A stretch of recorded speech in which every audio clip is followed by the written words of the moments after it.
हम सबने सुना है कि इंसान अंतरिक्ष में अरबों प्रकाश वर्ष दूर तक झांक चुका है, पर क्या कभी ये सोचा है कि हमारे अपने ही ग्रह का 95% महासागर आज भी एक अनसुलझा रहस्य है? तो चलिए आज पता लगाते हैं कि समंदर के इन गहराइयों में आखिर छिपा क्या है। ये बात थोड़ी अजीब लगती है ना, कि हम 93 अरब प्रकाश वर्ष दूर मौजूद आकाशगंगाओं को तो देख सकते हैं, लेकिन अपने ही घर, अपनी पृथ्वी के 95% महासागरों से पूरी तरह अनजान है। सोचिए, हमने मंगल की पूरी सतह का नक्शा तक बना लिया है, पर हमारे समुद्र का तल आज भी एक पहेली बना हुआ है। जी हाँ, 95%। मतलब हमारे ग्रह का इतना बड़ा हिस्सा एक ऐसी दुनिया है जिसे हमने छुआ तक नहीं है। एक ऐसी दुनिया जो बस खोजे जाने का इंतजार कर रही है। और यही वो सवाल है जो आज की हमारी इस खोज को आगे बढ़ाएगा। आखिर समंदर की दुनिया में ऐसे कौन-कौन से राज दफन हैं जिन तक हमारी पहुंच नहीं हो पाई है? चलिए, आज समंदर की दुनिया की एक गहरी सैर पर चलते हैं। तो हमारी ये यात्रा शुरू होती है सतह के पास से, जहां सूरज की रोशनी पानी को एकदम साफ और रोशन रखती है। ये वो दुनिया है जिसे हम और आप जानते हैं, लेकिन जैसे जैसे हम नीचे की ओर बढ़ेंगे ना, सब कुछ बदलने वाला है। देखिए, जैसे जैसे हम नीचे उतरते हैं, दुनिया बहुत तेजी से बदलती है। 40 मीटर तक तो स्कूबा डाइवर्स चले जाते हैं। हर्बर्ट निच ने तो सिर्फ एक सांस में 214 मीटर तक पहुंचकर वर्ल्ड रिकॉर्ड बना दिया, और 332 मीटर पर अहमद गब्र का स्कूबा डाइविंग का रिकॉर्ड है। अब जरा और गहराई में चलिए। 443 मीटर पर पूरी की पूरी एम्पायर स्टेट बिल्डिंग डूब जाएगी, और 830 मीटर पर तो दुनिया की सबसे ऊंची इमारत बुर्ज खलीफा, वो भी पानी में समा जाएगी। और बात यहीं खत्म नहीं होती। 500 मीटर की गहराई पर पानी का दबाव इतना ज्यादा हो जाता है कि हमारी पृथ्वी का सबसे बड़ा जानवर, लगभग 1.5 लाख किलो की ब्लू व्हेल भी बस अपनी सीमा पर पहुंच जाती है। वो इससे नीचे जा ही नहीं सकती। चलिए, अब हम और भी गहराई में उतरते हैं। अब हम उस दुनिया में घुस रहे हैं जहां सूरज की रोशनी की एक किरण भी नहीं पहुंचती। ये अनंत रात का साम्राज्य है, एक ऐसी दुनिया जहां अजीबोगरीब जीवों ने इस घने अंधेरे में ही जीना सीख लिया है। तो सवाल ये है कि इस पिच ब्लैक अंधेरे में जीवन जिंदा कैसे रहता है?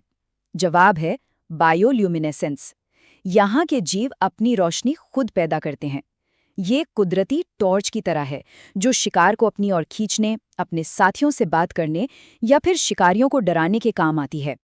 देखिए, 1000 मीटर पर स्कैरी जोन शुरू हो जाता है। ये विशालकाय स्क्विड का घर है।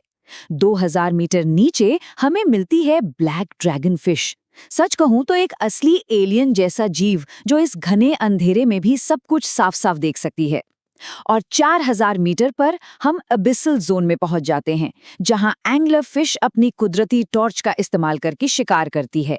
लगभग 2250 मीटर की गहराई पर दो महाकाय जीवों के बीच एक जबरदस्त लड़ाई होती है।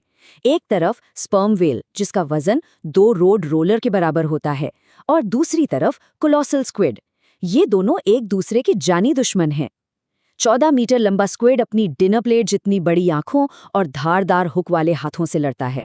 और यहाँ से थोड़ा और नीचे 3800 मीटर पर मशहूर जहाज टाइटैनिक का मलबा आज भी खामोश पड़ा है। ये इस बात का सबूत है कि गहरा समंदर किसी भी चीज को कैसे अपने अंदर समेटकर हमेशा के लिए रख सकता है।